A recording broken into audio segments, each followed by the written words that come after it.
وہ دن ہے ہمیں ان چراغوں کو روشن رکھنا ہوگا جو چراغ خون دے کے آل محمد نے روشن کیا۔ وہ چراغ کیا ہے زیادہ نہیں بتاتا، وہ چراغ ہم نے روشن رکھنا ہے آج۔ وہ چراغ عدالت، انسانیت، رحم، غریب پروری، یتیم پروری، اعتقاد امیر المومنین پر۔ عقیدہ کا مطلب یہ نہیں کہ علی نے فتح خیبر کی اور بدر میں جیتے۔ اعتقاد امیر المومنین کا مطلب یہ نہیں کہ علی 1000 رکعت نماز پڑھتے تھے۔ علی پر اعتقاد کا مطلب یہ نہیں کہ علی مثلا یتیم و مسکین اسیر کو کھانا دیتے تھے اور خود بھوکا رہتے تھے، نہیں۔ اعتقاد علی کا مطلب یہ ہے کہ عقیدہ یہ رکھا جائے علی خدا کی طرف سے امام بنا ہے، اس کا ہر حکم ماننا فرض ہے۔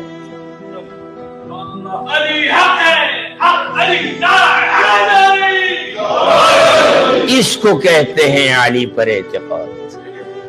کیا کہا؟ یعنی ان کے فضائل و مناقب یہ عقیدہ نہیں ہے۔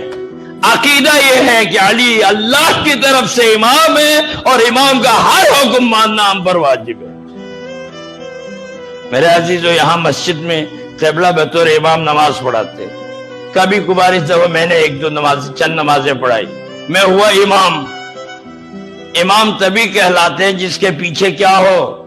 بولو، معموم۔ کیا ہو؟ معموم۔ معموم نہ ہو تو امام نہیں رہتا۔ معموم ہی نہ ہو تو کس کا امام؟ پہنچے؟ معموم کسے کہتے ہیں؟ امام جو کرے۔ یعنی اگر امام سجدے میں چلا جائے تو معموم بھی، جب تک امام سر نہ اٹھائے معموم نہ اٹھائے۔ اگر اٹھا لیا اس کی اپنی نماز ہو جائے گی، امامت میں نہیں ہوگی۔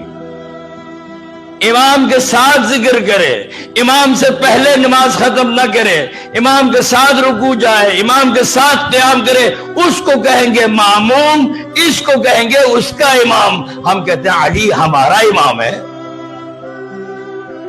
ہمیں اہل تشیع کہتے ہیں، تشیع، اہل تشیع۔ یہ تشیع جنازے سے، تشیع جنازہ کسے کہتے ہیں؟ تشیع جنازہ، جنازہ اٹھے پیچھے لوگ ہو اور جنازہ جس طرف جائے لوگ، جہاں جنازہ رک جائے لوگ رک جائے، جنازہ چلے لوگ چلے، جنازہ رکھیں لوگ ٹھہرے۔ اس کو کہتے ہیں تشیع جنازہ۔ اگر جنازہ رائٹ کی طرف چلا جائے اور آپ لیفٹ کی طرف جائے، لوگ نہیں کہیں گے یہ تشیع جنازے۔ ہمیں اہل تشیع کیوں کہتے ہیں؟ جس طرف علی گیا ہو۔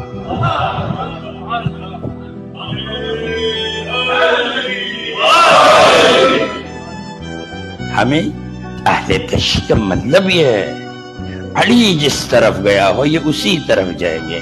علی قرآن کی طرف گیا، علی عدالت کی طرف گیا، علی رحم پروری کی طرف گیا، علی انسانیت کی طرف گیا، علی حب و عشق رسول میں گئے، علی شریعت پر عمل کرنے کی طرف گئے۔ ایسا نہ ہو علی اس طرف جائے ہم اس طرف جائیں۔